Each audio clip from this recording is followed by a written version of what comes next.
इस वक्त पूरी दुनिया में सिर्फ और सिर्फ ट्रंप टैरिफ की चर्चा है, ट्रंप की हार की चर्चा है। हर कोई यह बताने और जानने में व्यस्त है कि अमेरिका ने भारत के सामने सरेंडर कर दिया। हालांकि सच्चाई भी यही है, लेकिन आज हम आपको जो बताने जा रहे हैं उसकी कहानी बहुत दिलचस्प है, क्योंकि हम आपको टैरिफ पर भारत की बम्पर जीत की असली कहानी बताएंगे और उन 5 नामों से रूबरू कराएंगे जिनकी बदौलत ट्रंप को यह मानना पड़ा कि वो भारत से लड़कर जीत तो हासिल नहीं कर सकते। नमस्कार, टर्निंग पॉइंट में आपका स्वागत है। मैं हूं नवेंदु शेखर झा और आज के टर्निंग पॉइंट में हम आपको सिर्फ सुर्खियां नहीं बल्कि टैरिफ की उस जंग की असली कहानी बताएंगे जिसमें बिना गोली चलाए भारत ने अपनी शर्तों पर शानदार जीत दर्ज की, जिसके पीछे का कारण कोई एक फैसला या मीटिंग नहीं बल्कि एक सटीक रणनीति, धैर्य और कूटनीति है। तो चलिए एक एक कर आपको उन 5 हीरो की पूरी कहानी बताते हैं जिनके योगदान ने टैरिफ पर भारत का परचम बुलंद किया। और ध्यान रहे, इसमें एक अमेरिकी हीरो का भी नाम शामिल है। डील के हीरो नंबर 1 नरेंद्र मोदी। प्रधानमंत्री नरेंद्र मोदी की भूमिका इस पूरी कहानी की नींव है। जब अमेरिका की तरफ से टैरिफ बढ़ाने और ट्रेड प्रेशर की बातें शुरू हुई, तब से ही भारत ना तो घबराया, ना भारत ने कोई घबराहट दिखाई, ना ही कोई आक्रामक बयानबाजी की। ट्रंप के बारे में पीएम मोदी ने कभी भी कोई बयान नहीं दिया, ना ही ट्रंप की आलोचना की। पीएम मोदी का मैसेज बिल्कुल साफ था, भारत बातचीत में विश्वास करता है लेकिन दबाव में फैसले नहीं करता। मोदी सरकार की रणनीति साफ थी, भारत अब सिर्फ एक बड़ा बाजार नहीं बल्कि एक मैन्युफैक्चरिंग हब और ग्लोबल सप्लाई चेन का अहम हिस्सा है। ऐसे में भारत को कमजोर समझना एक गलत आकलन होगा। पीएम मोदी ने हर इंटरनेशनल मंच पर, चाहे वो G20 हो, स्क्वाड हो या फिर द्विपक्षीय बैठकें, यह संदेश दिया कि भारत फेयर ट्रेड करता है, ना कि एक तरफा शर्तों पर मुहर लगाता है। सबसे अहम बात यह रही कि मोदी सरकार ने घरेलू मोर्चों पर भी मजबूती दिखाई। किसानों, उद्योगों और MSME सेक्टरों को भरोसा दिलाया कि सरकार उनके हितों से समझौता नहीं करेगी। यही कारण रही कि भारत ने जल्दीबाजी में कोई फैसला नहीं किया, ना ही कोई बड़ी बयानबाजी की। अमेरिका ने भी धीरे धीरे यह समझा कि जिस भारत को वो पहले दबाव में झुका लेता था, वो भारत अब आत्मनिर्भर और आत्मविश्वासी हो चुका है। मोदी की लीडरशिप में भारत ने दिखा दिया कि रणनीतिक धैर्य कई बार सीधे टकराव से ज्यादा असरदार होता है। इसलिए टैरिफ पर जीत दर्ज करने के बाद पीएम मोदी ने एनडीए सांसदों की मीटिंग में कहा कि हमने जो धैर्य बनाए रखा, यह जीत उसका ही परिणाम है। यानी पीएम मोदी ने कप्तान की तरह पूरी टीम का, यानी टीम इंडिया की कप्तानी की और भारत को लीड किया और यह उसी का परिणाम है। डील के हीरो नंबर 2 एस जयशंकर। अगर पीएम मोदी इस रणनीति की दिशा थे तो विदेश मंत्री एस जयशंकर उसकी धार। जयशंकर की डिप्लोमेसी का कोई जवाब नहीं है क्योंकि वो लाजवाब है। टैरिफ वार के दौरान उन्होंने बार बार यह स्पष्ट कर दिया कि भारत और अमेरिका के रिश्ते वन वे स्ट्रीट नहीं हैं, एक तरफा दबाव नहीं चलेगा। विदेश मंत्री एस जयशंकर ने हर मंच पर यह तर्क रखा कि भारत ने अमेरिकी कंपनियों के लिए अपने बाजार खोले हैं, निवेश को बढ़ावा दिया है और रणनीतिक साझेदारी निभाई है। ऐसे में टैरिफ के जरिए दबाव बनाना रिश्तों को नुकसान पहुंचाना हो सकता है। उनका अंदाज ना तो टकराव वाला था, ना ही डिफेंसिव, बल्कि डंके की चोट पर जयशंकर ने वही बातें की जो एक भारतीय को शूट करता था और आत्मविश्वास से भरा हुआ उनका हर एक बयान रहा। अमेरिकी थिंक टैंक्स, सांसदों और डिप्लोमेट्स के साथ बातचीत में एस जयशंकर ने साफ साफ कहा कि भारत अब रूल टेकर नहीं बल्कि रूल शेपर बनना चाहता है। यह लाइन वॉशिंगटन में गंभीरता से सुनी गई। सबसे बड़ी बात यह रही कि जयशंकर ने इस मुद्दे को सिर्फ व्यापार तक सीमित नहीं रखा, उन्होंने इसे रणनीतिक साझेदारी, इंडो पैसिफिक और चीन फैक्टर से जोड़कर देखा। विदेश मंत्री एस जयशंकर की भूमिका इस पूरी कहानी में एक बड़े किरदार के तौर पर है। इससे अमेरिका को यह समझ आया कि भारत को नाराज करना उसके बड़े हितों के खिलाफ जा सकता है। यानी विदेश मंत्री एस जयशंकर इस पूरी कहानी के नंबर 2 विनर हैं। डील के हीरो नंबर 3 विनय मोहन। कूटनीति सिर्फ कैमरों के सामने नहीं होती, असली काम बंद दरवाजों के पीछे होता है। अमेरिका में भारत के राजदूत विनय मोहन ने वही काम किया जो कोई सोच भी नहीं सकता था। उन्होंने व्हाइट हाउस, स्टेट डिपार्टमेंट और कांग्रेस के गलियारों में भारत का पक्ष मजबूती से रखा। राजदूत ने अमेरिकी नीति निर्माताओं को यह समझाया कि टैरिफ का असर भारत से ज्यादा अमेरिकी कंपनियों पर होगा और इसका सीधा इंपैक्ट अमेरिकी कंज्यूमर्स पर पड़ेगा। उन्होंने डेटा और एग्जांपल्स के जरिए दिखाया कि भारत पर सख्ती करने से सप्लाई चेन कैसे प्रभावित हो रही है और भविष्य में इसका कितना नुकसान उठाना पड़ेगा। सबसे अहम भूमिका रही बैक चैनल डिप्लोमेसी की। बिना बयानबाजी, बिना मीडिया शोर के लगातार बातचीत चलती रही। पर्दे के पीछे पूरी कहानी रचती गई। इससे गलतफहमियां कम हुई और ट्रंप प्रशासन को यह एहसास हुआ कि भारत टकराव नहीं, समाधान चाहता है, लेकिन बराबरी के स्तर पर। ऐसे में विनय मोहन का योगदान भी इसमें जबरदस्त, शानदार और जानदार है। डील के hero number 4, Sergio Gor. Bharat और अमेरिका के बीच पिछले करीब 10 महीने से टैरिफ को लेकर जबरदस्त खींचतान चल रही थी। कई बार दोनों देशों के रिश्तों में तनाव भी देखने को मिला, लेकिन दोनों देशों के बीच बातचीत नहीं रुकी।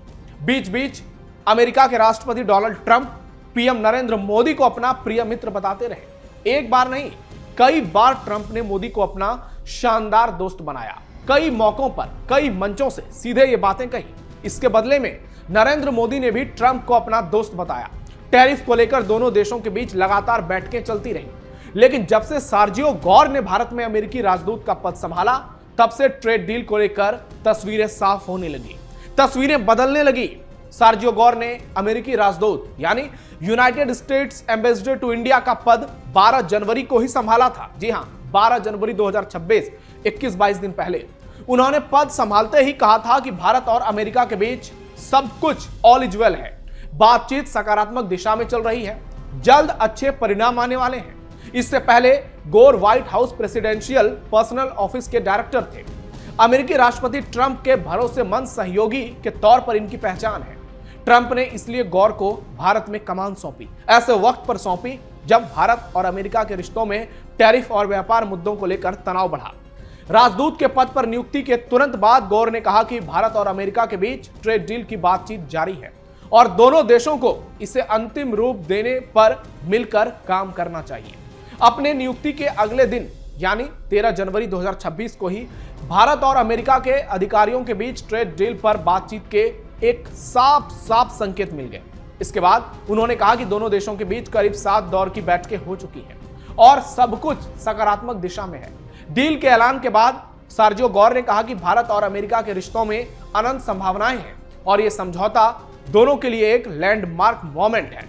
उन्होंने यह भी कहा कि राष्ट्रपति ट्रंप भी वास्तव में पीएम मोदी को एक सच्चा दोस्त मानते हैं और इसी व्यक्तिगत भरोसे ने ट्रेड वॉर को तेजी से खत्म किया और व्यापार वार्ता को तेजी से आगे बढ़ाया।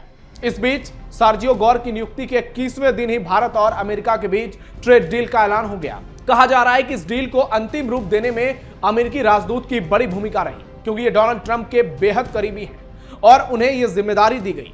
गोर ने कहा कि डील के तहत भारतीय वस्तुओं पर लगने वाला टैरिफ अब सिर्फ 18% रह गया है, जो दोनों देशों के सहयोग को आसान बनाता है और व्यापारिक तनाव को कम करता है। यानी इस पूरी कहानी के एक बड़े किरदार के तौर पर सर्जियो गोर ने अपनी भूमिका निभाई और इस डील के हीरो नंबर 4 के तौर पर सर्जियो गोर की पहचान की जा सकती है। जब से वो भारत आए, उन्होंने डील की पूरी कहानी ही बदल दी। डील के हीरो नंबर 5, भारतीय व्यापारी। इस पूरी लड़ाई में एक अहम किरदार रहे भारतीय व्यापारी, भारत का उद्योग जगत और देशवासी। टैरिफ की खबरों से बाजार में घबराहट स्वाभाविक थी, लेकिन भारतीय कारोबारियों ने जल्दबाजी में सरकार पर कोई दबाव नहीं बनाया। सरकार ने उद्योग जगत से लगातार बातचीत जारी रखी और भरोसा दिलाया कि नेशनल इंटरेस्ट से समझौता नहीं होगा। पीएम मोदी ने साफ साफ कह दिया कि हम किसानों के हितों के साथ खिलवाड़ नहीं होने देंगे। व्यापारियों ने भी धैर्य रखा और सरकार की रणनीति पर पूरा भरोसा किया। इसका असर यह हुआ कि अमेरिका को यह संकेत गया कि भारत के भीतर कोई टूट नहीं है। जब सरकार और उद्योग एक लाइन पर हो तो बाहरी दबाव असर नहीं दिखा पाता।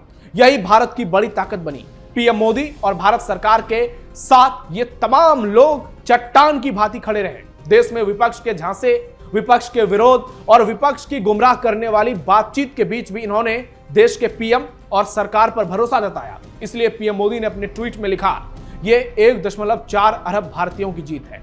तो ये 5 नाम हैं। भारत के प्रधानमंत्री नरेंद्र मोदी, भारत के विदेश मंत्री एस जयशंकर, अमेरिका में भारत के राजदूत विनय मोहन, भारत में अमेरिका के राजदूत सार्जिया गोर और भारत का व्यापारी वर्ग, भारत के 140 करोड़ नागरिक जिन्होंने केंद्र सरकार पर भरपूर भरोसा और धैर्य बनाए रखा।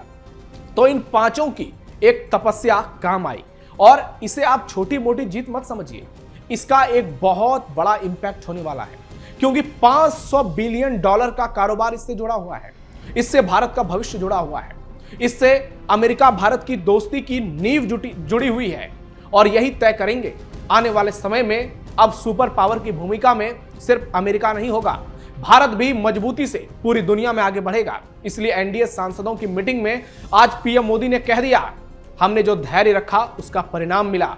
वर्ल्ड ऑर्डर की तस्वीरें बदल रही है। आज भारत वर्ल्ड ऑर्डर को एक तरह से नेतृत्व दे रहा है और भारत की ग्लोबल लीडरशिप में जो भूमिका है उससे कोई इनकार नहीं कर सकता। आज भारत की जो रणनीति है, भारत की जो विदेश नीति है, भारत की जो कूटनीति है, वह दुनिया के कई देशों से कई गुना बेहतर है और भारत की कप्तानी एक शानदार राजनेता के हाथ में है।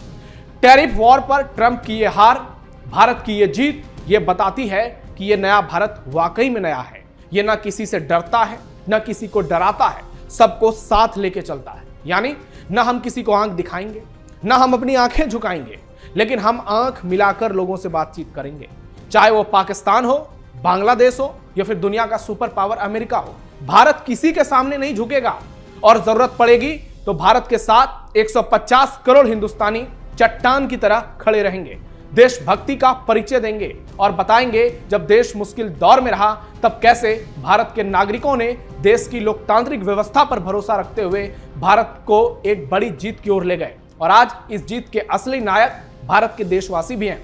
हालांकि विपक्ष सवाल उठा रहा है, वो कह रहा है कि नरेंद्र ने अब भी सरेंडर कर दिया क्योंकि अमेरिका ने 18% टैरिफ लगाया जबकि भारत ने टैरिफ फ्री कर दिया। इस बात पर हम आगे चर्चा करेंगे, इस पर आगे आपकी राय भी लेंगे। लेकिन आज जो ये बड़ी जीत दर्ज हुई है, भारत ने जो ये कामयाबी का परचम लहराया है, उसके इन 5 नायकों के बारे में आपकी राय क्या है, कमेंट बॉक्स में बताइए। हमारे इस वीडियो को लाइक कीजिए, ज्यादा से ज्यादा शेयर कीजिए और कैपिटल टीवी को सब्सक्राइब जरूर कीजिए। फिलहाल के लिए टर्निंग पॉइंट में इतना ही।